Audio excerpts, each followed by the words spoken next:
হাজার বছর ধরে আমি পথ হাঁটিতেছি পৃথিবীর পথে।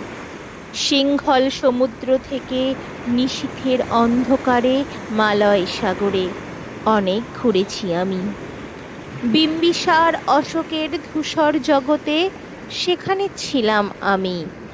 আরো দূর অন্ধকার বিদর্ভ নগরে আমি ক্লান্ত প্রাণ এক। চারিদিকে জীবনের সমুদ্র সফেন। আমারে দুদণ্ড শান্তি দিয়েছিল নাটোরের বনলতা সেন। চুল তার কবেকার অন্ধকার বিদিশার নিশা, মুখ তার শ্রাবস্তির কারুকার্য। অতি দূর সমুদ্রের পর হাল ভেঙে যে নাবিক হারাইছে দিশা, সবুজ ঘাসের দেশ যখন সে চোখে দেখে দারুচিনি দ্বীপের ভিতর, তেমনি দেখেছি তারে অন্ধকারে। বলেছে সে, এতদিন কোথায় ছিলেন? পাখির নীড়ের মতো চোখ তুলে নাটোরের বনলতা সেন।